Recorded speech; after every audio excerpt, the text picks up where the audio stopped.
Dois, um.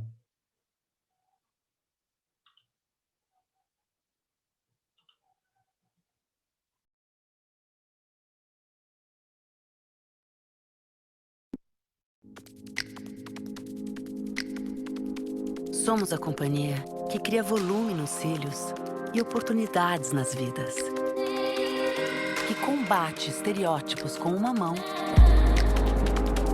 e o câncer de mama com a outra. Somos a companhia que reconhece o poder dos lábios. Que não se cala contra a violência de gênero e levanta a voz por independência econômica. Somos a companhia que desenvolve produtos de beleza premiados para todos, apoiando milhões de empreendedoras em todo o mundo.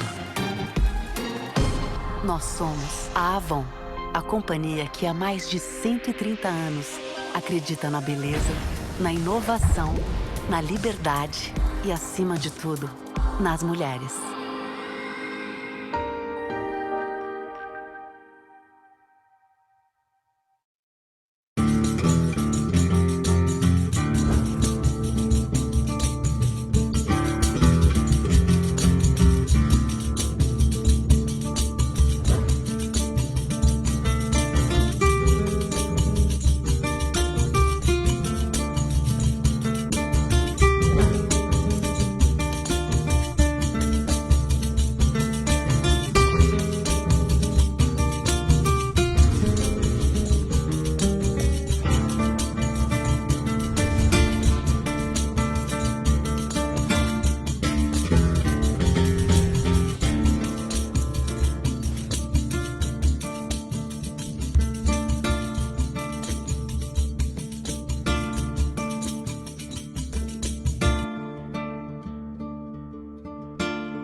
Na minha definição, ser mulher é ser o grande potencial criativo do mundo, é uma dádiva. Tem uma força que ninguém sabe explicar. É você ter mil utilidades. É você resistir. A mulher, ela tá sempre com medo ou desconfiada toda vez que ela vê um homem. E toda vez que eu saio de casa, eu tenho que pensar, poxa, eu vou pelo aquele caminho, tá escuro. Com medo de ser agredida. E até estupro. A maior insegurança que eu tinha era colocar as pessoas dentro do veículo. E para combater isso, não basta ter uma ou duas iniciativas, não bastam iniciativas de curto prazo, a gente realmente precisa olhar para o médio prazo. Ano passado, assumimos um compromisso de investir 5 milhões de reais em 3 anos e seguimos nessa trajetória com uma série de iniciativas. Em parceria com a Uber, a gente desenvolveu um treinamento para os policiais, civis e militares, no atendimento a mulheres em situação de violência. O botão de segurança é muito importante, porque você está compartilhando com uma pessoa sua rota, então no caso, se você ficar muito tempo parado no local, aquela pessoa já vai estar atenta, e também com um simples toque a gente pode acionar a polícia. Um outro exemplo que também juntamos a tecnologia com o poder e o tamanho e a capilaridade da Uber é uma parceria junto com a Avon, onde através do WhatsApp criamos um bot onde essas vítimas de violência doméstica podem acionar um número no WhatsApp como se estivessem conversando com uma amiga ou com um amigo e pedir ajuda. Eu acho importante que as empresas tenham iniciativas para ajudar que as mulheres se sintam seguras e protegidas. Esse trabalho em conjunto vai fazer com que tudo que for feito vai ter uma escala maior. E perceber que as coisas estão mudando, que o mundo está mudando e que a gente vai deixar para o futuro um legado positivo, né? Que as próximas gerações não vão enfrentar parte dos desafios que nós enfrentamos, isso é muito gratificante. Então eu diria que é um pouco assim que eu defino ser mulher.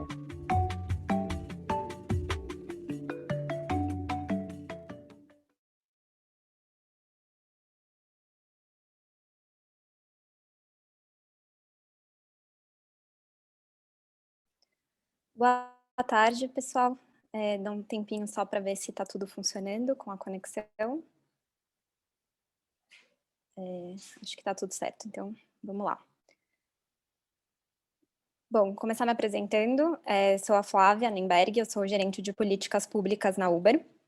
E antes de começar, eu queria dizer que é uma honra e um prazer para mim estar aqui mediando uma conversa entre parceiros que são tão importantes para a Uber. Então, eu queria começar agradecendo esses parceiros que estão aqui, o Fórum Brasileiro de Segurança Pública, representado pela Amanda, o Instituto Igarapé, representado pela Renata, e o Instituto Avon, representado pela Beatriz. Queria também agradecer e parabenizar o Fórum Brasileiro de Segurança Pública pela realização do encontro, especialmente a Samira, a Juliana, o David e o Renato. Parabéns pelo encontro e pela capacidade de adaptação, né, nesses tempos de encontros virtuais. Antes de começar, antes de entrar no assunto da violência doméstica na pandemia, eu queria só contar um pouco dos motivos pelos quais a Uber está aqui. Acho que é importante falar sobre isso, porque acho que algumas pessoas podem se surpreender de uma empresa de tecnologia que oferece transporte por aplicativo está tão ativa no tema da segurança e se colocar como interlocutora sobre isso, mas acho que é importante lembrar que a gente está falando de um aplicativo que conecta no mundo virtual pessoas que vão se encontrar no mundo físico. Ou seja, a gente está falando da operação da Uber que se dá no mundo real e que, então, precisa enfrentar todos os desafios que fazem parte dessa realidade concreta. Além disso, a Uber parte da premissa de que todo mundo tem que ter o direito de escolher como quer se locomover pelas cidades e gerar renda e se deslocar em segurança. Isso faz com que a questão da segurança, e inclusive a segurança das mulheres, ocupe um papel central na nossa agenda, ainda mais pensando no quanto a tecnologia pode ajudar a salvar vidas de uma forma que antes não era possível pela escala que a tecnologia permite, né? E aí, falando mais especificamente de segurança das mulheres, talvez o passo mais importante que a Uber tenha dado tenha sido em 2018, quando reconheceu que precisava da ajuda de especialistas para tratar do tema da violência contra as mulheres. Então, foi naquele ano em que a gente começou a reunir organizações e especialistas nesse assunto, com muita abertura para conversar, inclusive abertura para escutar críticas e sugestões, e foi daí que surgiu o compromisso público que a empresa assumiu para contribuir com o enfrentamento à violência contra as mulheres no Brasil e as parcerias que foram se desdobrando em ações concretas a partir daí.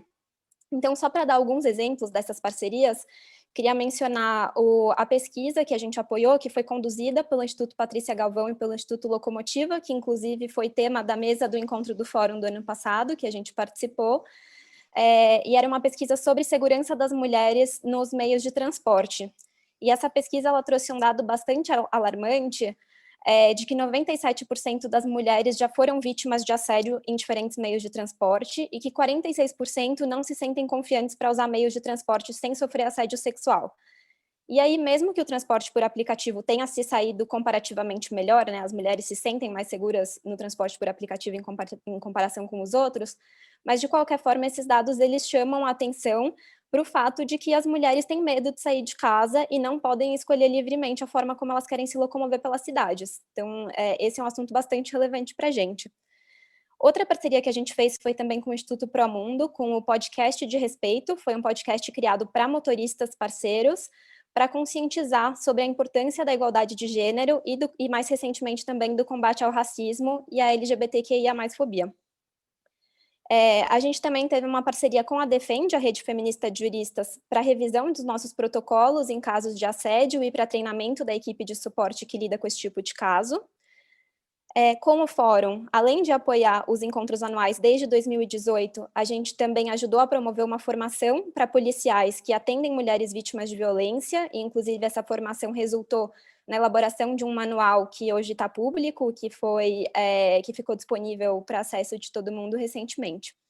E a parceria com o Instituto Igarapé, que resultou no lançamento da plataforma EVA, a gente vai ver mais disso na fala da Renata, mas é o primeiro site a reunir dados relativos a qualquer tipo de violência contra as mulheres no Brasil, no México e na Colômbia, detalhados por idade e por raça, além de iniciativas que são focadas no enfrentamento à violência contra as mulheres. E mais recentemente a gente tem a parceria com o Instituto Avon, que vem justamente para enfrentar os desafios que foram intensificados pela pandemia. A gente sabe que com o isolamento social, as mulheres em situação de violência doméstica se viram obrigadas a ficarem confinadas com seus agressores dentro de casa, com maior dificuldade de acesso aos meios de denúncia. E foi vendo essa situação que a Uber somou esforços à campanha do Instituto Avon, isolada assim, sozinhas não, e a gente ajudou a desenvolver uma amiga virtual que presta assistência a mulheres que estão em situação de violência de uma forma discreta e silenciosa, o que é muito importante nesse momento. E a gente também disponibilizou vouchers para as mulheres se deslocarem se elas precisassem buscar ajuda em instituições de saúde, ajuda policial, em redes de apoio. E aí a gente já entra, então, no tema da nossa mesa, né? A gente está aqui hoje para falar sobre violência doméstica na pandemia, dados e novas formas de enfrentamento. A gente vai começar com uma primeira rodada para ouvir as contribuições da Renata, da Amanda e da Beatriz, que vão ajudar a entender o que dizem os dados de 2020 e quais as ações que a gente pode tomar a partir deles. Então, a gente vai começar com uma primeira rodada de 10 a 15 minutos para cada uma falar sobre isso. E, enquanto isso, vocês podem enviar perguntas que a gente vai colocando depois dessa rodada de apresentações. Então, agradeço mais uma vez ao Fórum pela realização desse evento e passo a palavra para a Renata Giannini, que é pesquisadora sênior do Instituto Igarapé e consultora do Banco Mundial. Obrigada. Muito obrigada, Flávia. Me junto a Flávia aos efusivos agradecimentos a todos e todas da organização e as organizações parceiras para estar aqui falando de um tema tão importante. Como a Flávia mencionou, eu gostaria de falar hoje sobre um projeto que a Uber nos apoiou, que nós lançamos no ano passado, e que esse ano nós pudemos atualizar, que é a EVA, Evidências sobre Violências e Alternativas para Mulheres e Meninas, é esse site, eva.igarapé.org.br. É um site que reúne dados sobre todos os tipos de violência contra mulheres, com dados do sistema de saúde, dados do sistema de segurança pública, para 3 países, para o Brasil, para a Colômbia e para o México. A gente sempre disponibiliza assim, uma página inicial, onde você pode acessar os dados comparados, os principais dados, né, que a gente observou. Vocês podem ter acesso também à distribuição dos vários tipos de violência, com algum destaque sobre o tipo de arma que foi utilizado. Dá para explorar cada um dos tipos para cada um dos países. E quando você acessa a página específica de cada um dos países, né, também poderá acessar um mapa que tem basicamente todos esses dados disponíveis até o nível municipal para poder acessar, para poder compartilhar, para poder pesquisar. A gente também disponibiliza no formato em Excel, se for solicitado. Como ela mencionou, além dos dados, a gente tem uma seção sobre legislação. A gente parte do princípio que a violência contra mulheres ela é baseada na desigualdade de gênero, então nos pareceu fundamental trazer um pouco sobre o marco normativo dos países, dos avanços com relação aos direitos de mulheres. Então a gente consegue acessar aqui, pode selecionar cada um dos 3 países em questão, os tipos de leis que mais tem interesse e explorar à vontade. E o último componente dessa plataforma são as iniciativas, porque a gente vê tem né, ao mesmo tempo que a gente acompanha esse aumento de registros, a gente vê que tem se falado cada vez mais sobre violência contra mulheres, mas não sabemos exatamente que tipo de iniciativas são mais implementadas, quais são aquelas iniciativas que têm maior eficácia, quanto está sendo investido. Então, essa parte aqui reúne dados sobre iniciativas coletadas a nível estatal dos 3 países em questão, e o usuário pode entrar, acessar e entender um pouco sobre as iniciativas que estão sendo implementadas. Agora eu gostaria de mostrar para vocês os resultados de uma pesquisa que nós realizamos esse ano. A EVA, ela contém dados anuais, então a gente atualiza ela uma vez por ano. Então, os últimos dados disponíveis são para o Sistema de Saúde de 2018 e para o Sistema de Segurança Pública 2019. Mas, como nós sabemos, a gente está vivendo aí um momento de pandemia que afetou de forma bastante significativa a segurança das mulheres, então a gente não poderia deixar de trazer um pouco dos dados que a gente coletou, especialmente para essa publicação aqui para esse debate. A primeira coisa que a gente observou, que inclusive a Flávia já mencionou, é que o que nós percebemos com a pandemia, primeiro foi uma série de relatos ao redor do mundo, muita notícia em jornal sobre o aumento da violência doméstica. A gente sabe da experiência de outras pandemias, como H1N1, o Ebola, que esse momento sempre traz frustrações, sempre traz elementos que terminam em um aumento da violência contra mulheres, e muitas vezes aumento da violência contra crianças também.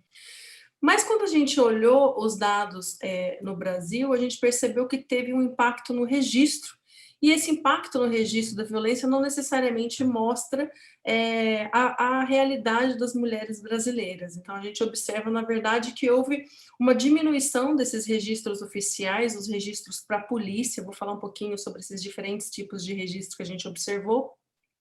E a gente acredita que isso se deve justamente ao fato de muitas dessas mulheres vítimas estarem presas dentro de casa com seus agressores, ter dificuldade de sair para fazer uma denúncia, ter dificuldade de acessar o sistema de saúde caso tenha alguma emergência e caso necessite. Quando a gente observou os dados dos boletins de ocorrência das polícias, a gente fez 2 análises. Uma análise que a gente chama de análise de curto prazo.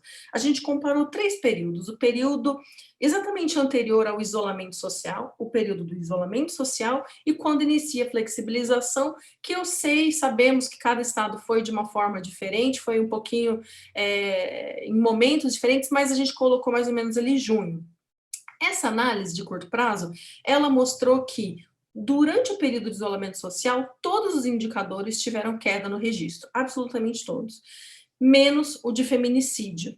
E no período posterior, no período em que se inicia essa flexibilização, ou houve um tímido aumento, ou houve uma queda no ritmo de diminuição dos registros, ou seja, os registros continuaram caindo, mas eles já não estão caindo de uma forma tão intensa. A gente também fez uma análise de longo prazo, em que a gente comparou o período do isolamento social com o mesmo período do ano passado. E esse, sim, mostrou uma queda também em praticamente todos os indicadores, novamente com exceção do feminicídio.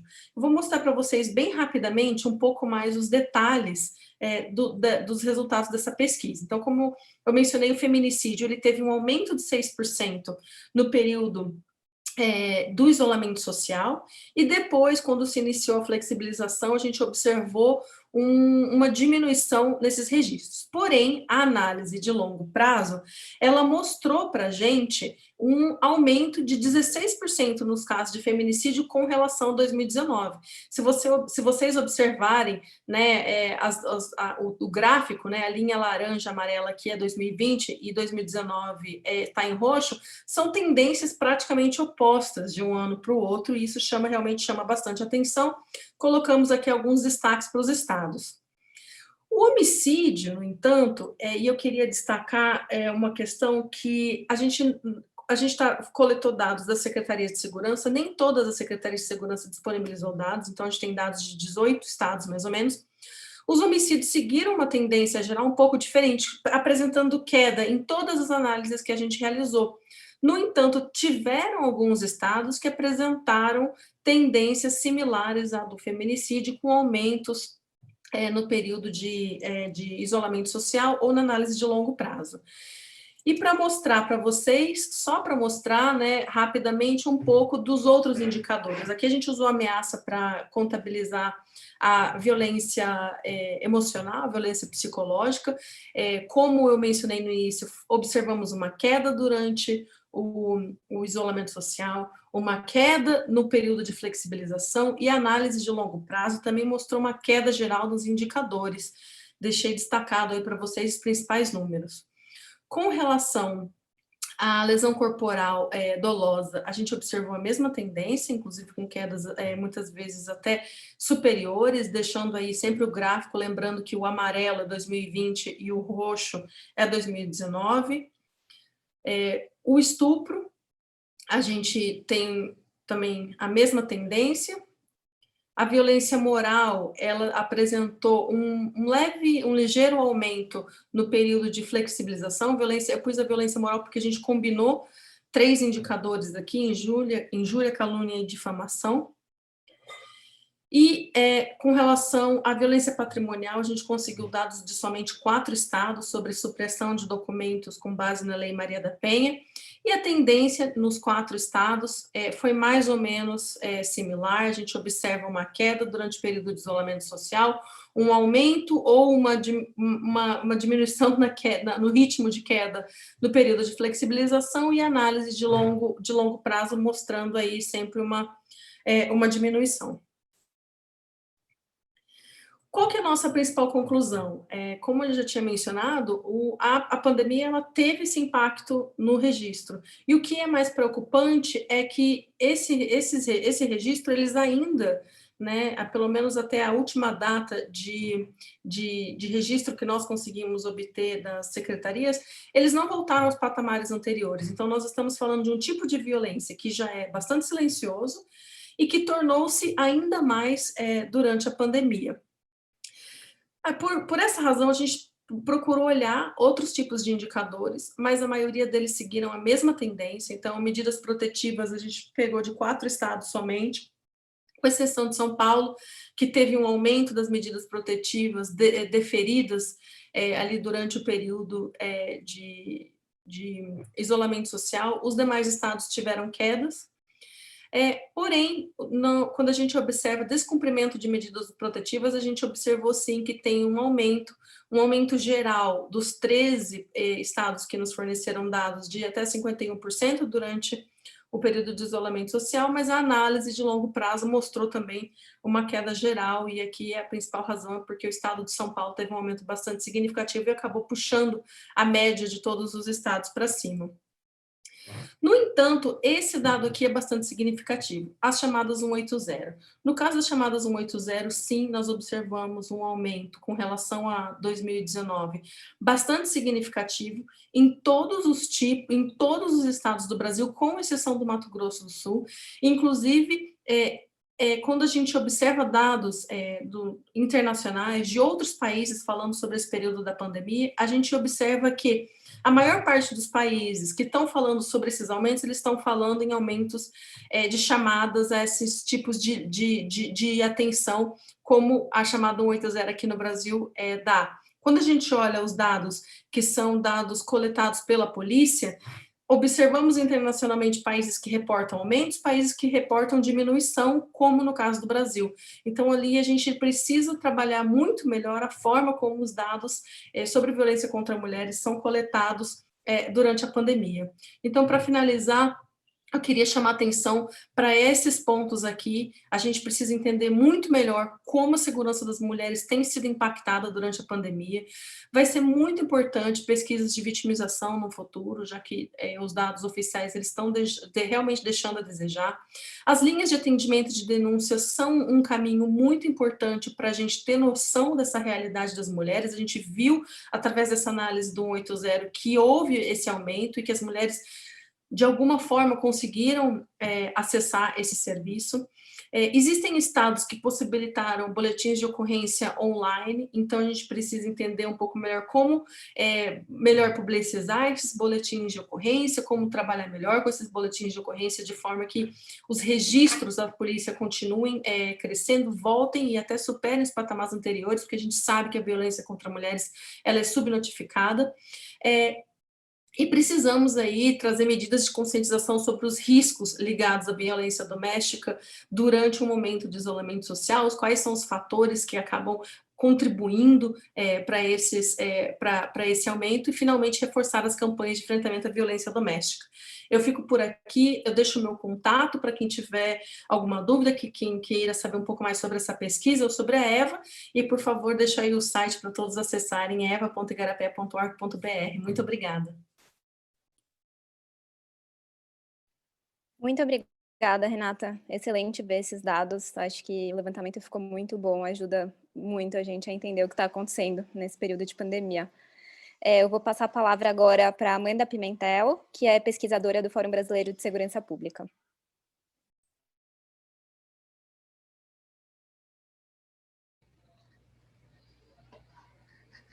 Bom, primeiramente, boa tarde a todas e todos, a todo mundo que está aqui acompanhando a gente. Eu quero agradecer primeiro ao Fórum, né, a todo mundo que compõe o Fórum. Eu sou pesquisadora, né, e eu estou aqui para falar um pouquinho do nosso trabalho, esse trabalho que a gente desenvolveu especificamente da pauta da violência de gênero, da violência doméstica durante a pandemia, né? E, assim, desde que a pandemia da Covid-19 ela foi decretada, né, ao redor do mundo, não só no Brasil, mas em diversos países, nós começamos a assistir não apenas o aumento de casos de infecção pela doença, mas igualmente o crescimento de ocorrências de violências contra as mulheres, né? Milhares de mulheres que já experimentavam esse tipo de situação, né, em períodos anteriores, em períodos que nós considerávamos como normal, viram essa realidade a que elas já estavam submetidas socialmente agravar-se em razão desse novo contexto social que foi gerado pelo regime de isolamento social, né? Que, embora eficaz do ponto de vista sanitário, impôs às mulheres um tipo de convívio que a gente considera agora muito mais intenso, duradouro e também hostil, né? Junto ao seu agressor, que, em geral, é seu parceiro, é seu companheiro, como diversas pesquisas já apontaram. O maior tempo vivido em casa aumentou também para essas mulheres a carga do trabalho doméstico, o convívio com crianças, idosos e familiares em geral, e a ampliação da manipulação física e psicológica do seu agressor, né? O que foi contribuindo para a eclosão de conflitos e para o acirramento de violências já existentes, né? Então, a primeira coisa que a gente chama desde então a atenção é que esse período, esse novo contexto social gerado pelo período da pandemia, ele apenas veio acirrar e acentuar um tipo de contexto, um tipo de situação já existente, né? Então, atentos a esse movimento global de aumento da violência contra a mulher, que começou a ocorrer, enfim, em diversos países, e que chegou, inclusive, o que fez, inclusive, com que a ONU, através da ONU Mulheres, chamasse atenção para a existência de uma dupla pandemia que as mulheres estavam vivendo, né? Não só a pandemia da Covid-19, mas uma pandemia da violência contra a mulher, né? O Fórum Brasileiro de Segurança Pública começou, então, a monitorar os casos de violência doméstica no Brasil desde o início do período da quarentena, né? Em uma parceria com o Banco Mundial, nós lançamos, então, desde o início desse período aqui no Brasil, nós lançamos 3 notas técnicas, né, intituladas Violência Doméstica durante a pandemia da Covid-19, onde nós estávamos tentando entender qual era o nosso objetivo nesse momento, né? Era atentos a esse movimento global de denúncias, principalmente levadas a cabo por organizações da sociedade civil, por movimentos sociais, por empresas, de que a pandemia da Covid-19 estava impactando diferencialmente a vida das mulheres, né? Então, durante nessas 3 notas técnicas que nós desenvolvemos, o que nós queríamos, né? Qual era o nosso objetivo? Era justamente tentar entender os impactos desse regime de isolamento social na vida dessas mulheres, né? Então, nós analisamos registros de boletim de ocorrências de diversos tipos de crimes ocorridos no âmbito doméstico, né? Nós analisamos registros de ocorrência de feminicídios, de homicídios de mulheres, de lesão corporal dolosa, né? Que a gente conhece mais popularmente como as agressões, a ameaça, estupro e estupro de vulnerável, e também concessões de medidas protetivas de urgência, né? Em alguns estados brasileiros, em algumas unidades federativas brasileiras. Não foi possível, nesse momento, no momento da nota técnica, fazer um levantamento, fazer uma análise dos registros de todos os estados brasileiros, em razão do momento em que a gente vivia, ainda era um momento de início de quarentena, então os órgãos, as secretarias de segurança ainda estavam se readequando também a esse momento. Então, nós fizemos com algumas unidades federativas, né, com 12 unidades federativas, e nós analisamos esses registros entre os meses de março, abril e maio deste ano, né? Vai um pouco também no mesmo sentido e nos mesmos resultados encontrados pelo Instituto Igarapé e há pouco apresentado pela Renata, né? A nossa constatação geral desse período é que houve uma queda generalizada no registro da maior parte desses crimes, né? Com exceção da violência letal contra as mulheres, isto é, os feminicídios, em parte os homicídios de mulheres, que apresentou crescimento durante esse período, né? E a semelhança do que ocorreu em outros países, como a Itália, por exemplo, né, que divulgou que os pedidos em linhas telefônicas de ajuda aumentaram mais de 40%, aumentaram 47% no período. As chamadas nas linhas telefônicas brasileiras, né, chamadas via 180, também aumentaram no Brasil, né? E isso demonstrou para a gente, já nesse primeiro momento, que a ocorrência desses crimes não diminuiu, como uma certa aparência na diminuição da queda dos registros de crimes como agressão, como ameaça, como estupro, poderia nos indicar. Muito pelo contrário, o aumento no número da violência letal contra as mulheres, dos feminicídios e das chamadas em linhas telefônicas de ajuda, ela indicou para a gente, assim como as diversas denúncias que estavam tendo a partir de organizações da sociedade civil, é que a ocorrência desses crimes, ela não diminuiu nesse período, mas muito pelo contrário, ela sofre, e tudo aponta que ela sofre um aumento, né, nesse período, né? E aí, na nossa edição do Anuário Brasileiro de Segurança Pública de 2020, que nós divulgamos em outubro desse ano, nós já conseguimos fazer uma análise um pouco mais completa e também num processo de continuidade, de complementação que a gente vinha fazendo no início do ano com as notas técnicas, né? No anuário, a gente já conseguiu fazer uma análise mais completa, fazendo uma comparação entre o primeiro semestre de 2020, né, com o mesmo período do ano anterior, né? E aí nós confirmamos essa tendência que a gente já vinha analisando nas notas técnicas, que já se vinha percebendo internacionalmente, né? Que é a tendência da diminuição do registro de crimes como agressão, né? No anuário a gente traz que as agressões, elas sofreram uma redução de quase 10% no primeiro semestre de 2020, que as ameaças sofreram uma diminuição de quase 18%, de por volta de 18%, e os estupros, né, sofreram uma diminuição de por volta de 23%. O que a gente chama atenção é que a diminuição dos registros dessas ocorrências representou não uma redução dos casos de violência doméstica contra a mulher no mundo real. Não existiu essa concomitância. Pelo contrário, o que tudo indica foi que esses crimes, né, agressão, estupro, ameaça, eles aumentaram durante a pandemia. Mas a queda no registro, ela representa não uma redução dos casos, mas uma dificuldade e obstáculos que as mulheres encontraram durante esse período para realizar essa denúncia. E essa dificuldade, ela é muito explicada, principalmente por essa proximidade que a mulher passou a ter durante a pandemia com seu agressor. Esse convívio durante mais tempo e muito mais hostil junto a seu agressor faz com que a mulher fique muito submetida à manipulação física e psicológica do seu agressor, fazendo com que ela encontre receios e obstáculos para realizar essa denúncia, né? Além disso tudo, a mulher também teve que enfrentar, né, e como todos enfrentaram uma instabilidade sofrida nos serviços públicos, né, em especial nos serviços de proteção, não apenas nos serviços de proteção das redes de atendimento à mulher, mas também outros serviços e redes de proteção, como o da criança e do adolescente, também sentiram muito esse impacto da pandemia, né, com a diminuição do número de servidores, com a diminuição do horário de atendimento e um aumento exponencial das demandas, né? Tudo isso foi contribuindo para que as mulheres que estavam vivendo uma situação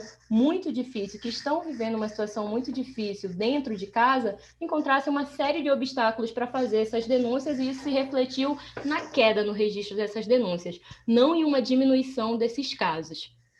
Uma outra coisa que a gente vem pontuando também, que a gente pontua tanto nas notas técnicas, mas especialmente na edição do anuário desse ano, né, é que se a violência contra a mulher ela foi acentuada, né, durante a pandemia, ela foi dessa forma acentuada no período de isolamento social, e o registro de boa parte desses crimes não acompanhou essa tendência, isso indica que as dificuldades enfrentadas pelas mulheres para realizar a denúncia não foi fruto apenas dos medos e receios pessoais da mulher, mas também de uma ausência de medidas de enfrentamento adotadas pelo governo para auxiliá-las em um momento tão difícil, né? O governo brasileiro se posicionou publicamente sobre a questão, como os outros governos também se posicionaram, mas quando a gente compara isso, a gente traz um quadro comparativo, tanto no anuário como agora, né, falando aqui, quando a gente compara as medidas adotadas por outros países, por exemplo,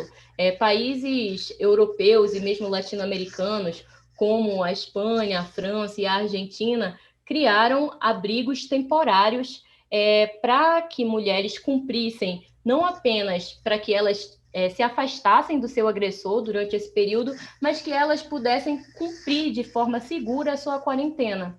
Também esses países criaram já, desde o início da quarentena, quando esse momento se iniciou, além da criação de abrigos temporários, centros de aconselhamento, em farmácias e supermercados, que são os espaços que, a partir desse momento, passaram a receber uma maior circulação de pessoas, em especial as mulheres, né, para que elas pudessem fazer uma denúncia nesses espaços, principalmente quando elas estivessem longe do seu agressor, longe do seu companheiro, para que pudessem fazer uma denúncia de forma segura.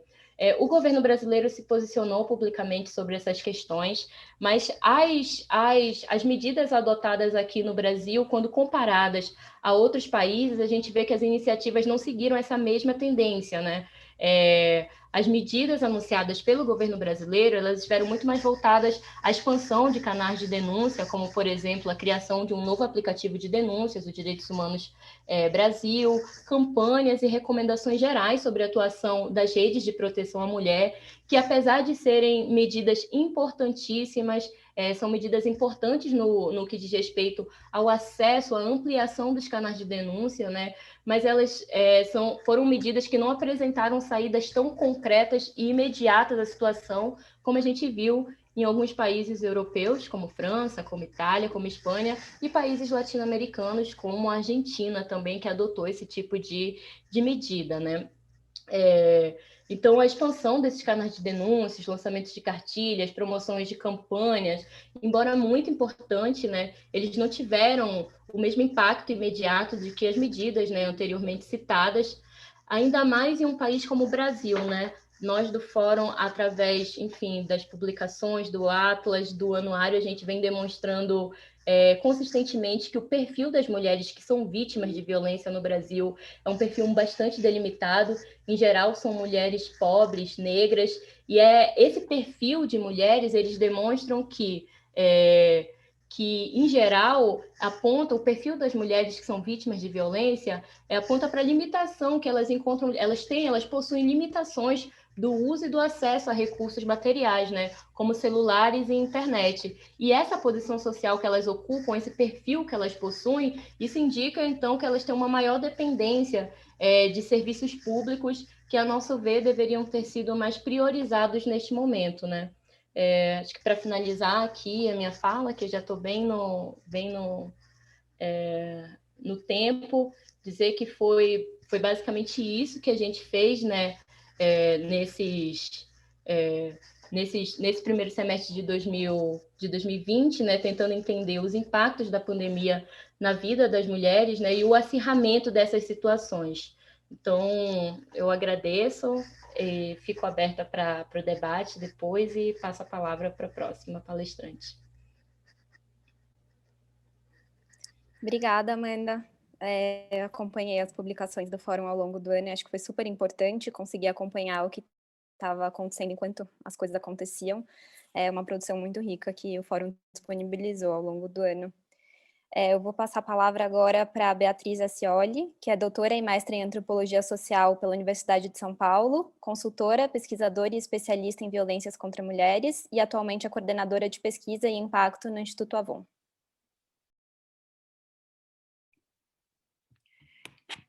Boa tarde a todos e a todas. Eu queria começar agradecendo ao Fórum pela possibilidade de estar nesse espaço, de conversar sobre esse assunto que é tão premente na sociedade brasileira, como mostraram os dados que a Renata trouxe e a Amanda também e comentaram.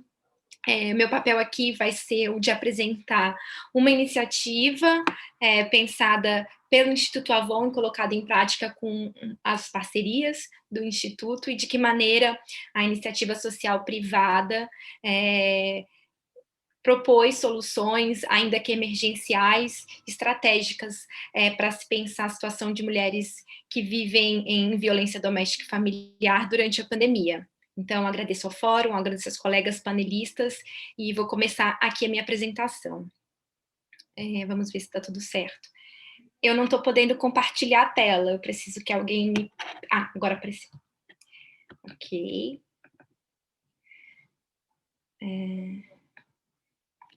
Bom, enfim, em 17 anos de existência, né, o Instituto Avon, que é o braço de responsabilidade social da Avon, tem se concentrado em duas causas consideradas prioritárias para o público de mulheres, que é o combate ao câncer de mama, e é a causa na qual o Instituto atua desde 2003, e o enfrentamento às violências contra meninas e mulheres, na qual o Instituto atua desde 2008. E nesses últimos 12 anos de atuação na causa da violência, né, o Instituto já destinou, por exemplo, 38 milhões de reais para mais de 220 projetos no Brasil inteiro, voltados para o fortalecimento e a integração da rede de proteção à mulher em situação de violência, e mais de 4 milhões de pessoas já foram afetadas no âmbito do enfrentamento da violência contra meninas e mulheres pelas iniciativas do Instituto Avon. Tendo em vista essa expertise, essa experiência, esse lastro acumulado nos últimos 12 anos, a gente já esperava, assim que a pandemia se desenhou, a partir de relatos que vinham de outros países, desde final de 2019 da China, e depois relatos vindo da Itália, do Reino Unido, da França, dos Estados Unidos, de que juntamente com esse vírus, a gente, uma vez que em face à não disponibilidade de um tratamento específico ou de uma medicação, a grande medida sinalizada pelas autoridades, por especialistas, pela Organização Mundial da Saúde, a principal medida profilática era o distanciamento físico, né, ou o isolamento social. Inclusive, a OMS expediu ainda no final de março um pedido para que as entidades mudassem a forma de tratar essas medidas, pararem de falar de isolamento social e falassem em distanciamento físico, uma vez que a ideia de isolamento parece indicar ruptura de laços, de contatos, e talvez, né, no passado recente, a gente nunca tenha precisado tanto uns dos outros quanto nesse ano de 2020, e podendo lançar a mão da tecnologia para uma série de atividades, não todas, mas para uma série de interações, para uma série de possibilidades de interação social, levando em conta que é importante manter os vínculos, manter as redes, manter o apoio.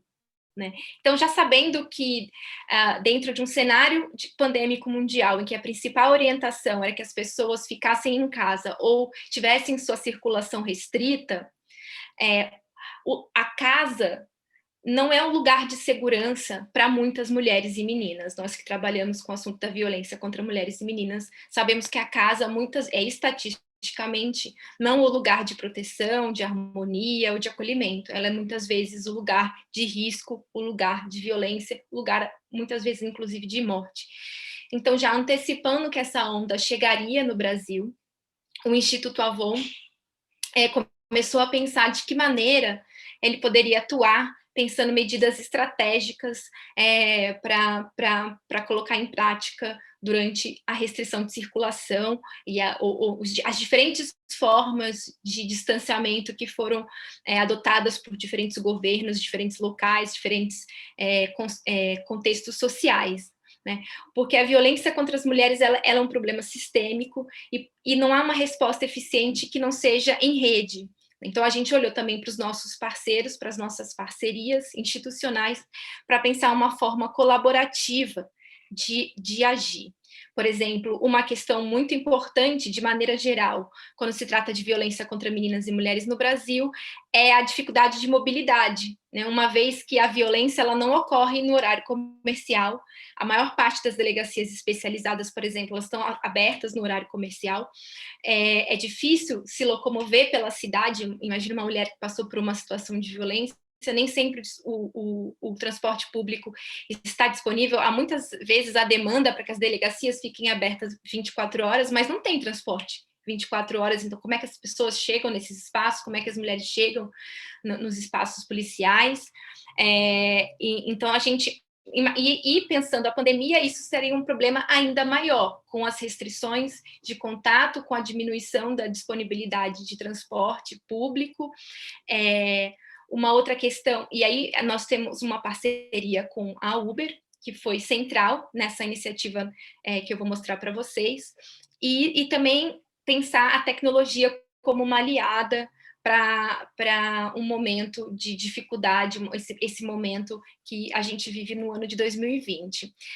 A gente recebeu da Avon Internacional, em especial da Fundación da Argentina, né, a campanha Isolada Sim, Sozinhas Não, que é uma campanha de comunicação, de levar informações sobre aparatos, equipamentos públicos, legislação, onde procurar ajuda.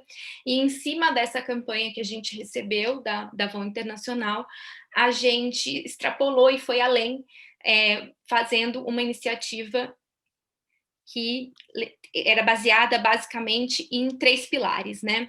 A ação começou em meados de abril de 2020, e ela tinha 3 focos: a visibilidade desses números, né, que Renata e Amanda trouxeram e comentaram, do aumento da violência doméstica contra as mulheres, combinado à diminuição dos registros, ou seja, a dificuldade, se a gente já é claro no campo da violência contra mulheres no Brasil, que a gente tem o problema da subnotificação, isso no cenário pandêmico se aumentou, o que significa que não é que não estava tendo violência contra a mulher, continua acontecendo, os números de assassinato provam isso, mas as mulheres estavam tendo mais dificuldade para buscar ajuda, para buscar acolhimento, para buscar segurança. A segunda era justamente baseada nesse pilar de comunicação, que eu disse que tinha vindo da Avon Internacional, que era orientar e referenciar serviços disponíveis e redes de apoio para as mulheres. E a terceira era pautar ações de advocacy, de pressão, né, sobretudo com relação a autoridades do governo, para chamar a atenção para a necessidade de pensar esse ponto como um assunto essencial também, pensar, por exemplo, as delegacias especializadas, pensar os juizados, pensar as casas-abrigos, como equipamentos sociais essenciais que não poderiam fechar ou ter seu horário de funcionamento restrito por conta da pandemia.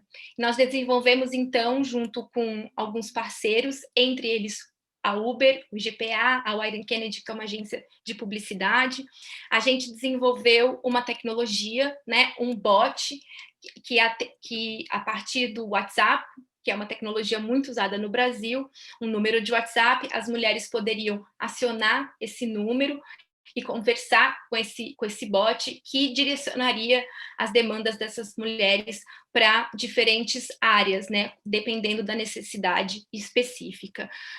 Nos últimos meses, em que esse bot se chama Ângela, em que essa tecnologia esteve disponível, a gente conseguiu atender né, mais de 5.000 mulheres no aplicativo. Com a nossa parceria com a Uber, a gente conseguiu financiar mais de 700 corridas, né, de mulheres para delegacias, para hospitais, para casas de familiares. A gente teve um número bastante alto de situações, de casos que eram de alto risco, quase 20% dos chamados que a gente atendeu pela Ângela. A gente também doou cestas básicas, mais de 2.000 cestas básicas, porque é algo que começou a se desenhar uma vez que a gente foi acompanhar mulheres em situação de risco na pandemia, é que por conta também dos fechamentos de escolas, né, muitas mulheres tiveram a sua renda pessoal, individual, comprometida quando não eliminada, para poder ficar em casa, para fazer os cuidados com as crianças, com os idosos, a economia do cuidado, que passou a demandar das mulheres muito durante a pandemia e tirou muitas mulheres do mercado de trabalho, gerando ainda, além da crise sanitária, né, uma crise econômica para essas famílias.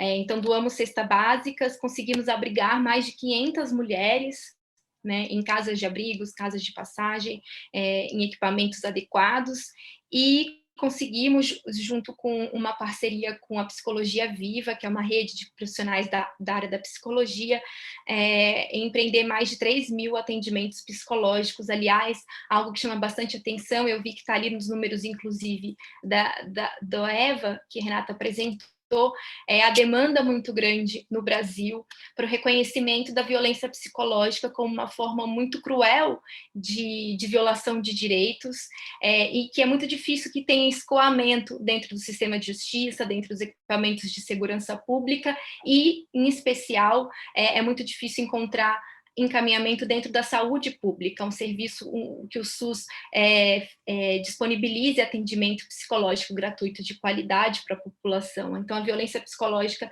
é uma grande demanda, né, dentro da questão da violência contra meninas e mulheres.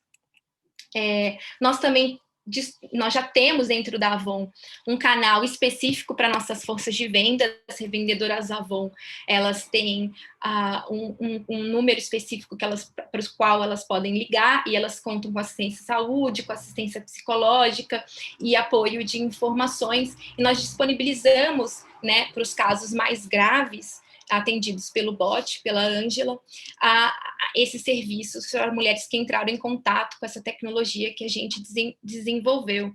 E o que a gente aprendeu, basicamente, não tem um legado positivo de uma situação pandêmica, de uma situação de morte em massa, de crise sanitária, econômica, social. Mas o que a pandemia nos trouxe de aprendizado é que uma situação de crise, ela acaba por acelerar colaborações e parcerias. No setor do investimento social privado, que é o nosso, ela fez com que essas parcerias pensassem cada vez mais em respostas criativas, inovadoras, e que fossem construídas pontes entre os diferentes setores que formam a sociedade. Ninguém avança sozinho, só com a iniciativa privada, ou só com o governo, só com a sociedade civil organizada. A gente precisa trabalhar em rede, trabalhar a partir de parcerias e em conjunto para começar a resolver um problema que é tão grave, que é tão sistêmico, que é tão entranhado na sociedade brasileira. E é isso.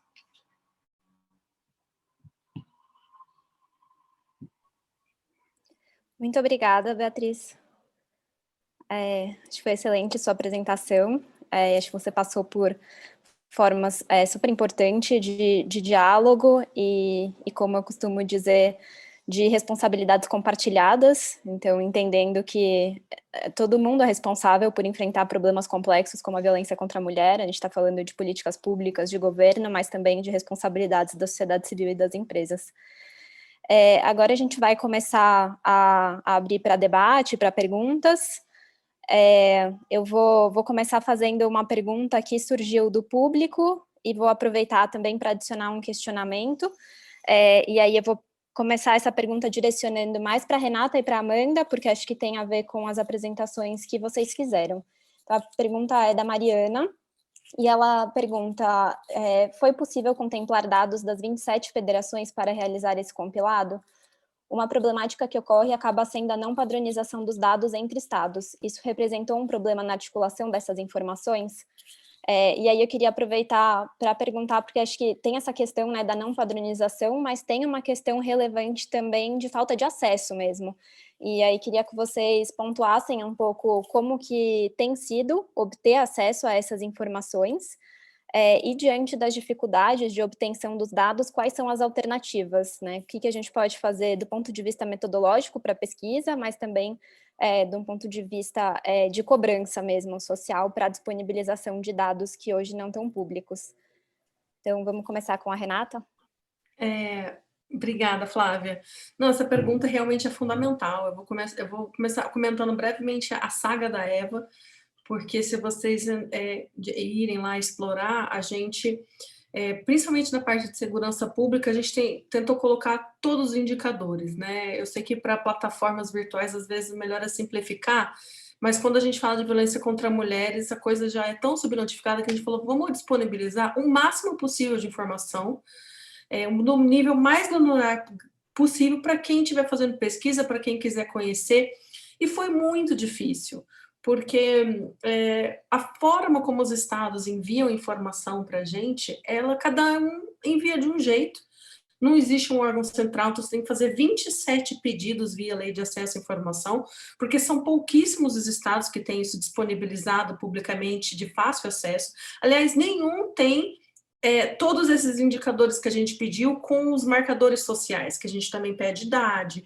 a gente pede a raça, a gente pede a arma utilizada, onde aconteceu a agressão. Isso não está disponível em lugar nenhum.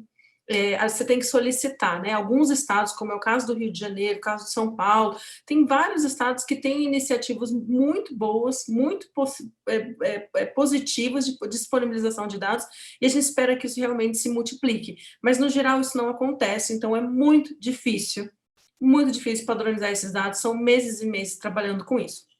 Dito isso, para essa análise da Covid, nós não conseguimos os dados de todos os estados, a gente conseguiu dados de 18 estados da federação, e aí na publicação tem lá especificado quais são esses estados. Então, assim, claramente é uma análise que não apresenta uma tendência nacional no sentido de que tem dados de estados de todas as regiões do Brasil, mas faltam aí 9, pelo menos. Então, foi por isso.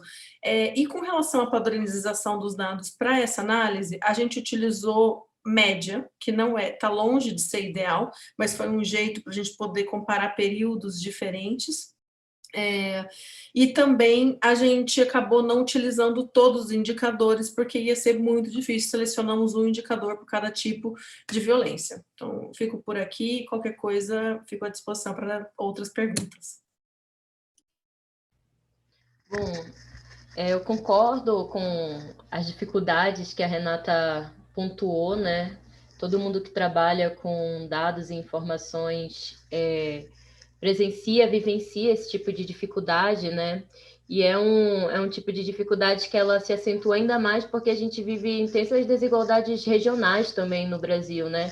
Enquanto você tem regiões como regiões Sudeste e Sul, onde se torna um pouco mais fácil ter acesso a esses dados através dos contatos. Temos outras regiões que, em razão da forte desigualdade regional que a gente vive, isso é uma realidade ainda mais difícil, né?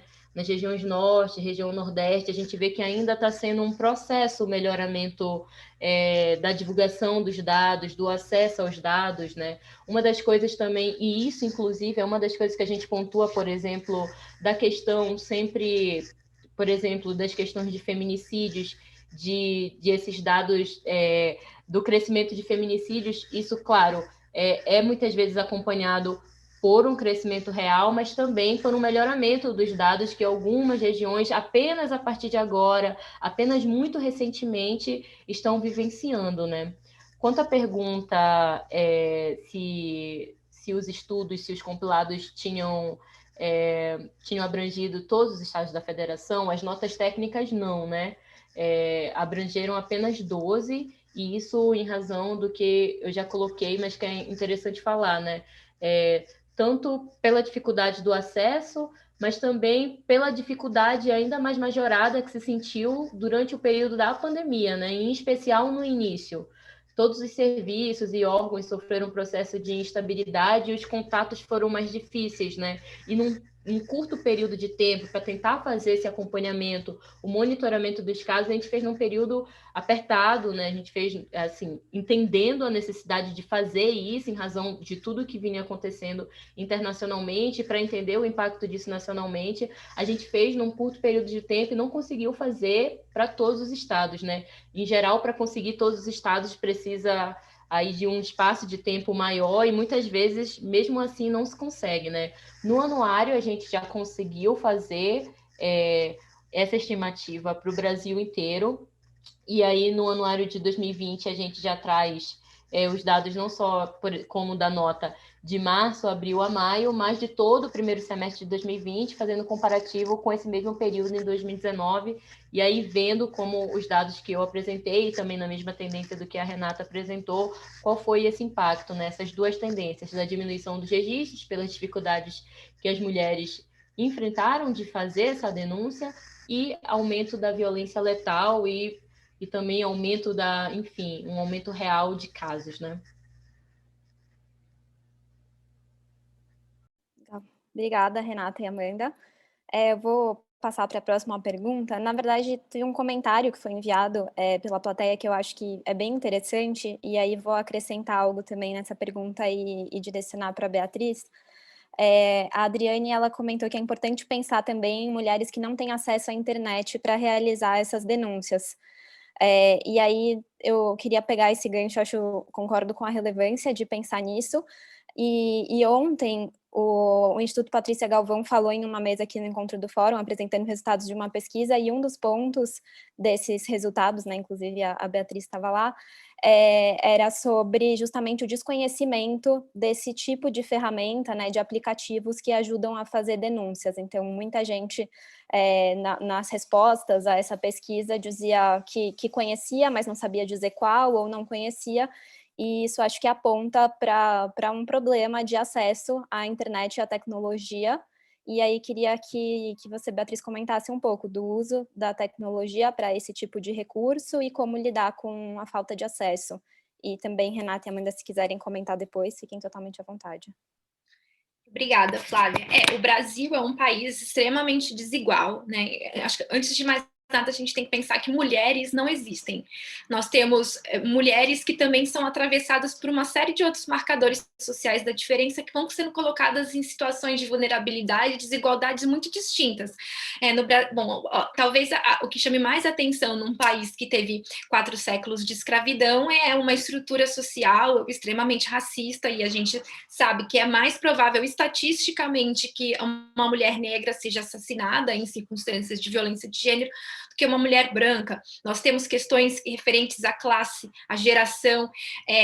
Uma das desigualdades que tem se mostrado muito importante também nesse cenário pandêmico é a desigualdade digital, é acesso às tecnologias digital, não somente o acesso, mas que tipo de acesso, se é um acesso de qualidade, qual é a rede, qual é o equipamento que está sendo utilizado, e a utilização dessas ferramentas, o que tem sido chamado por quem atua na área de direitos digitais de letramento digital, né? O que se sabe fazer dentro da tecnologia. Então, você precisa de um equipamento que funcione, você precisa de uma rede que tenha uma determinada qualidade de conexão, você precisa de um equipamento que tenha memória, para você, né? Porque a pandemia demonstrou isso, uma série de aplicativos para uma coisa ou outra. As iniciativas de violência, de atendimento a mulheres em situação de violência doméstica, e não só o nosso, com o Ângela, mas outras, elas focaram no WhatsApp, que é um aplicativo já muito utilizado pelos brasileiros para não fazer com que as pessoas tivessem que baixar um outro aplicativo. A maior parte dos brasileiros, nós temos números muito confiáveis, que vêm vindas do CETIC, Centro de Estudos de Tecnologia de Informação e Comunicação, dos brasileiros e brasileiras, têm acesso a uma internet de baixa qualidade, internet móvel, internet pré-paga e em instrumentos rudimentares, computadores, tablets, celulares de muito baixa qualidade. Então, ficar instalando uma série de aplicativos, já é um grande impedimento para que as pessoas, se você associar o acesso a direitos a essa determinada tecnologia, que não é um direito, o acesso à internet não é um direito, ele é um item de consumo, você já exclui um monte de gente, né, desse acesso a direitos. Então, do ponto de vista das iniciativas como as nossas com a Ângela, a gente se viu muito de mãos atadas em como chegar, sem a tecnologia, a mulheres que que não têm acesso à internet, ou têm acesso muito rudimentar à internet, pessoas sem letramento, né, porque a maior parte das comunicações são feitas através da escrita, embora o WhatsApp permita que se mande áudio também. Mas uma coisa me chamou a atenção, atuando nessas iniciativas, foi que nós nunca tivemos um acesso não desigual a tecnologias de comunicação. Então, por exemplo, o telefone. O telefone sempre foi um item de luxo na sociedade brasileira. E como é que se chama a polícia, por exemplo, pela linha telefônica? Nós atendemos uma série de mulheres que entraram em contato com a gente pelo WhatsApp, pedindo que a gente acionasse o 190, porque elas não tinham linhas telefônicas, mas tinham Wi-Fi de um vizinho, de um comércio local, podiam se comunicar com o WhatsApp, mas não tinham como ligar para a polícia. Então, algo que me chamou a atenção, é óbvio que é um problema para a gente pensar como sociedade brasileira, isso se demonstrou com as desigualdades educacionais também na pandemia, é que a tecnologia não resolve tudo, porque somos um país extremamente desigual digitalmente. Mas também ainda não estamos chegando no limite do que as tecnologias podem trazer para a gente. Então, por exemplo, pensar um sistema de atendimento das secretarias de segurança estaduais que contemple chamadas para o WhatsApp, para a polícia, seria uma coisa exequível e fundamental para uma população que tem mais acesso ao WhatsApp do que a linhas telefônicas, por exemplo. Então, é óbvio que a tecnologia ela impede que se acesse uma série de pessoas, mas isso nunca se conseguiu se acessar todo mundo na sociedade brasileira. Isso não é uma desculpa, mas é mais um problema para a gente jogar na roda, né? A gente sempre tem dificuldade de acessar pessoas que estão em lugares remotos, que estão, em geral, até em maior vulnerabilidade. Como a gente vai começar a pensar, a gente tem que pensar em políticas muito heterogêneas, que contemplem essas desigualdades regionais, de classe, raciais, de etárias, geracionais na nossa sociedade. Obrigada, Beatriz. Renata, Amanda, querem comentar alguma coisa sobre essa pergunta ou preferem que passe para a próxima? Eu ia falar para passar para as próximas. Ah, tá bom. Eu vou aproveitar, então, e pegar algumas perguntas que apareceram, que acho que tratam do mesmo tema e que têm uma relação direta com o que a Beatriz estava dizendo sobre essa sobreposição de desigualdades, né? Tem uma pergunta da Marisa, que ela fala assim: os dados produzidos pelo Fórum permitem verificar uma maior vulnerabilidade de mulheres negras em relação às demais nos casos de violência doméstica? Também tem uma pergunta do Bruno, que ele fala... gostaria de saber se é possível dizer que o racismo foi um fator que contribuiu para o aumento da violência doméstica neste ano vigente. E, por fim, uma do Luiz Alberto, que ele fala assim: uma coisa é a mulher que reside numa área diferente de uma comunidade em que a polícia tem fácil acesso, e como fazem as mulheres que residem em comunidades em que é difícil a polícia chegar. Então, acho que essas 3 perguntas, elas estão trazendo essa questão das sobreposições de desigualdades. Começar com a Amanda respondendo? Sim. Essa questão ela é muito importante, né? E é uma questão que já se vem colocando, né, há muito tempo e que, de tempos para cá, tem começado a repercutir de maneira mais forte, né? A categoria mulheres, ela não é uma categoria universal, né? E todos os dados e experiências sociais demonstram isso, enquanto algumas mulheres ocupam posições mais privilegiadas socialmente, outras, né, enfrentam uma série de dificuldades na vida, né, no qual a violência é uma das piores dela, né, e os indicadores sociais da violência, eles demonstram isso. Todos os nossos dados sobre o perfil das mulheres que são violentadas no Brasil, sobre o perfil das mulheres que sofrem o tipo de violência mais difícil, que é a violência letal, ele demonstra que essas mulheres, elas seguem esse perfil de ser uma mulher negra, uma mulher pobre, e isso fala para a gente o quê, né? Que as mulheres que estão, que ocupam as posições mais subalternas na hierarquia social, elas vivem e elas estão submetidas a um tipo de desmando e a um tipo de contexto que é muito mais difícil e muito mais hostil que outras mulheres, né? E isso fala para gente que essa posição que essa mulher ocupa na hierarquia social, que ela ocupa socialmente, isso faz com que ela esteja exposta a diversos tipos de risco, né? Uma mulher negra, uma mulher que é geralmente uma mulher pobre, esse tipo de mulher, ela está submetida a diversos tipos de violência, né? Desde o não acesso a diversas formas de direitos e proteção social, há uma dependência econômica muito grande do seu companheiro, né? Em geral, o agressor, o violentador, a pessoa que perpetra a violência contra a mulher é o seu companheiro. E a mulher negra, a mulher pobre, em geral, ela é uma mulher que, em razão dessa posição que ela ocupa, que é de estar dentro de casa, de gerir a família, de ter um excesso de trabalho doméstico e de muitas vezes não ter oportunidade de trabalhar como a maioria das mulheres brancas, mulheres de classe média, mulheres de classes mais abastadas, põe essa mulher em uma situação não só de pobreza, mas em uma situação em que ela fica completamente à mercê do poder do seu marido, né? E é um poder que não é um poder só simbólico, no sentido de esse marido conseguir manipular ela física e psicologicamente, mas é uma submissão ao poder econômico do homem, porque mesmo esse homem que está casado, que é companheiro dessa mulher, é ele que gere economicamente essa família. Então, a mulher, ela se submete a ele porque ela não tem condições de trabalhar, porque ela não teve condições de estudar. Ela, pelo contrário, ela não apenas exerce esse papel socialmente definido para a mulher, de que ela deve ficar dentro de casa, de que ela deve ser uma mãe, mas principalmente que é definido para as mulheres negras e mulheres pobres, que elas não tenham condições de trabalhar, de que elas não têm condições de ter acesso ao dinheiro, de ter acesso ao mercado de trabalho. Então, isso faz com que elas fiquem presas em um tipo de situação que é muito pior, e que mulheres de classe média, mulheres brancas, mulheres de classe abastadas não estão submetidas a esse tipo de situação. Então, essa mulher, quando ela sofre um processo de violência, ela não apenas pensa da seguinte maneira: nossa, eu fui violentada, ela pensa, nossa, se eu denunciar, eu vou perder minha fonte de sobrevivência econômica, eu vou perder a minha fonte econômica de vida, né? E não apenas isso, muitas vezes esse companheiro, esse agressor, é pai dos filhos dela. Então ela pensa, vou estar denunciando o pai dos meus filhos, além de uma série de estereótipos e estigmas que ela enfrenta, não apenas na família, mas por vezes também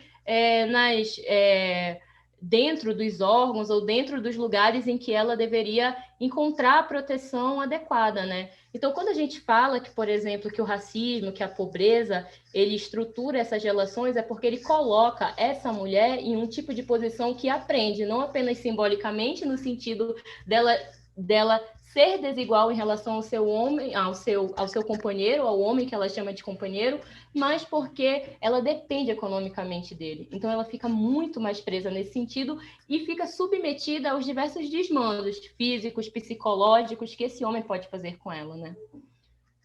E só complementando também, acho que com a questão anterior, e também com essa questão que foi colocada, de que as mulheres acabam não tendo acesso a isso, e é justamente isso que a gente vem colocando, né? No anuário a gente colocou isso mais abertamente, que o perfil das mulheres vítimas de violência, que a gente vem sempre falando, a gente vem sempre demonstrando, ele fala para a gente que essas mulheres elas têm dificuldades de acesso a recursos materiais, né? Tem dificuldade de acesso à internet, que é uma coisa que para algumas pessoas pode ser algo normal, mas para outras é um luxo, né? Não é uma questão fácil. Então, pensar principalmente em medidas de enfrentamento que passem e que pensem a realidade dessa mulher. Será que essa é a melhor maneira de ampliar o acesso a uma mulher que tem dificuldades de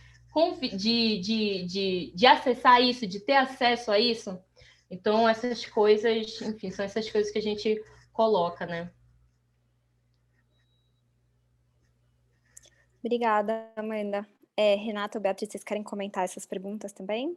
Ou querem que passe? Eu acho que a Amanda já, enfim, já falou bastante sobre isso. Eu só queria complementar com o seguinte: o ano passado, das secretarias de segurança, só 4 estados passaram dados de raça para a gente. Esse ano melhorou, foi para 12 estados, mas a gente observou, tanto nos dados de segurança como nos dados de saúde, que mulheres pretas e pardas são a maioria em todos os tipos de violência. Elas são a maioria das vítimas em absolutamente todos os tipos de violência.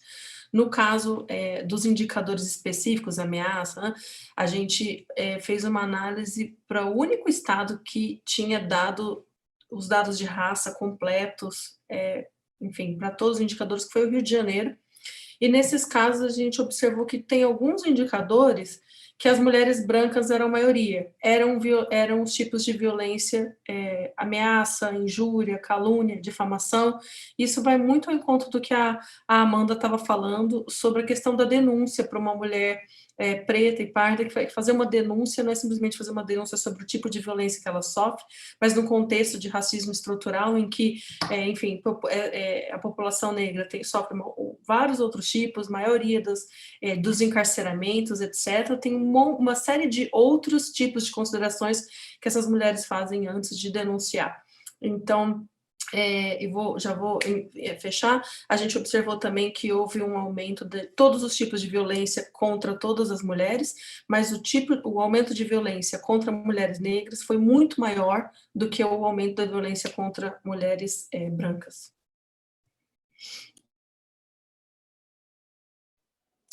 Obrigada, Renata. A gente, na verdade, precisa encaminhar para o encerramento, porque a gente está estourando o tempo da mesa. Tem muitas perguntas do público, seria ótimo poder passar por todas, mas a gente precisa encerrar nos próximos minutos. Eu vou selecionar só mais uma pergunta, pedir uma resposta rápida, e aí a gente encerra com o registro gráfico do Fernando, que ele elaborou durante a mesa. Acho que uma pergunta que é crucial, que apareceu aqui sobre dados ainda, é como saber se os feminicídios estão crescendo porque melhorou o registro ou se realmente tem mais violência. E outra pergunta que acho que também pode ser abordada se alguém quiser, que também tem a ver com acesso com os dados, na verdade, é se é possível, se tem algum dado que possibilite visualizar as crianças cujas mães são vítimas de violência, tendo em vista a proximidade física e simbólica entre mães e filhos. Vou deixar vocês à vontade para escolher quem quer pegar essas perguntas. Vou começar, eu falo rapidinho e já faço a minha despedida. Bom, em relação, eu acho várias perguntas, eu estou acompanhando aqui também na lateral, as perguntas, elas se referem aos números, estatísticas, dados, né? Bom, enfim, e é um consenso entre os principais pesquisadores e pesquisadoras e especialistas da área de violência contra mulheres no Brasil, que a gente padece, nosso primeiro grande mal é a ausência de dados nacionais centralizados, criteriosos, produzidos com regularidade temporal, que sejam desagregados em termos de trazer outras informações como raça, identificação racial, renda, orientação sexual, enfim, religiosidade, uma série de outras informações que permitiriam que a gente pudesse fazer cruzamentos para entender os perfis de vítimas e de diferentes formas de violência.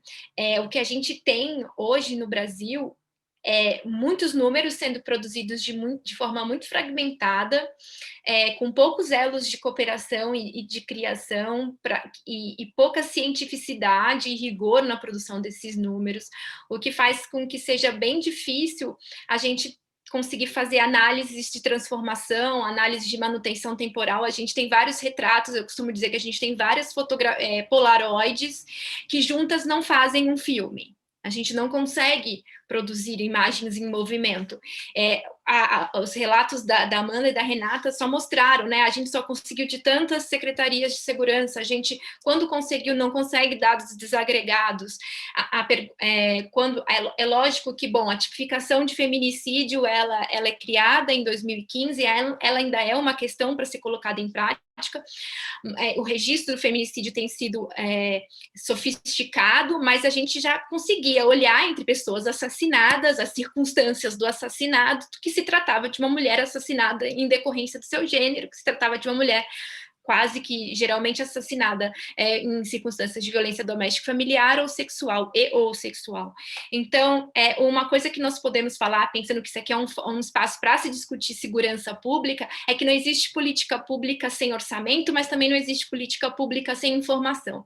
Então, a gente precisa pressionar e cobrar os nossos entes de segurança pública para circulação dessas informações de uma maneira transparente, para que prestem contas dos seus números, dos seus dados, que permitam que espaços de reflexão, de produção de análises também possam manipular suas estatísticas, que contribuam e que as disponibilizem, e que se comprometam a produzi-las de forma cada vez mais confiável, constante e repetida no tempo, porque se a gente não tem números, estatísticas que foram feitas com os mesmos critérios em diferentes momentos, a gente não consegue comparar mudanças, transformações, a gente não tem como aferir.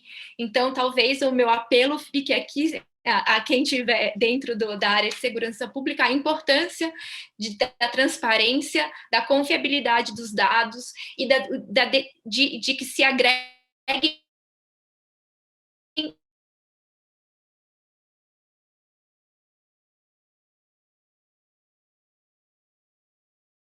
informações, né? Eu sei, já acompanhei, você ficar perguntando, mas isso parece banal ou parece desnecessário no fazer policial, mas é fundamental para a gente pensar política pública e transformação no Brasil. E é isso, muito obrigada aos que acompanharam a nossa conversa.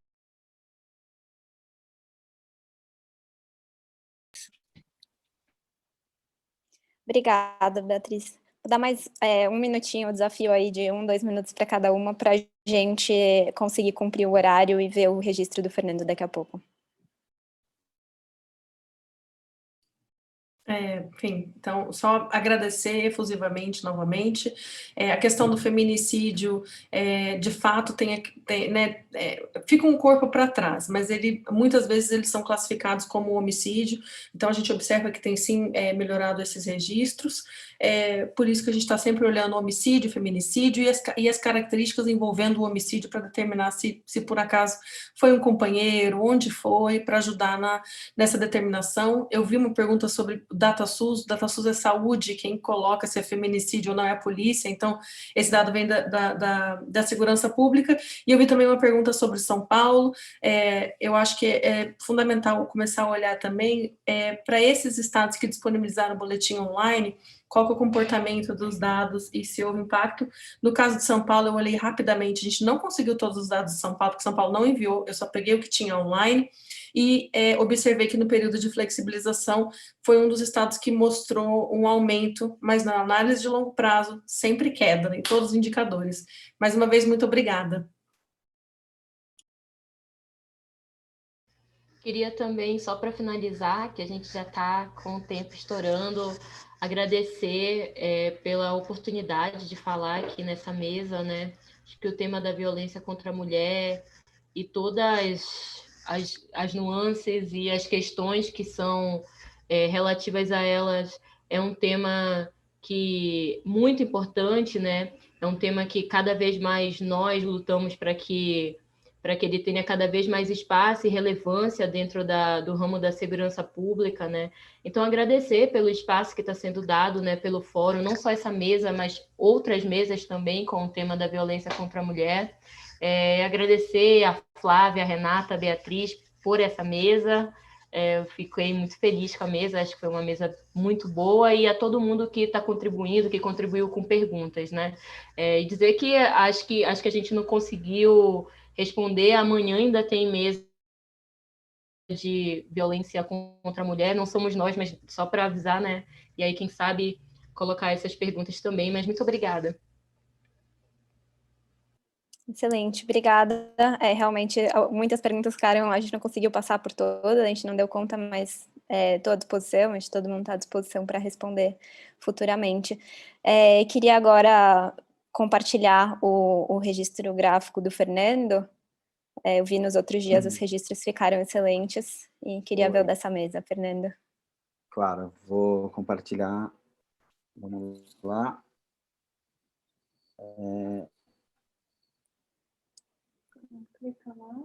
Espera só um segundo. Aqui, oi. Tá aí. Isso foi mais ou menos o que a gente conseguiu pegar. Aqui a parte de cima aqui, né, seriam as partes que descrevem mais como funciona a plataforma EVA, vários números que, na verdade, vocês todas apresentaram, os números da ONU, os números da plataforma EVA, que seria mais o Instituto, enfim, tá um resumo de... Tentei pegar tudo que foi falado aí, espero que Excelente, vocês Fernanda. gostam. Obrigada, tá muito bonito, tá muito legal. Valeu, obrigado. Obrigadão. Ficou muito bom mesmo, obrigada. Depois vou ver com calma, que acho que tem vários elementos aí para a gente ir pegando um por um. Bom, vou encerrar a mesa agradecendo mais uma vez o fórum, todos os participantes e também o público. A gente teve uma audiência bem legal nessa mesa, pessoas super engajadas, fazendo perguntas. Então fica o meu agradecimento e agora vamos seguir a programação do encontro do fórum. Obrigada, gente. Boa tarde.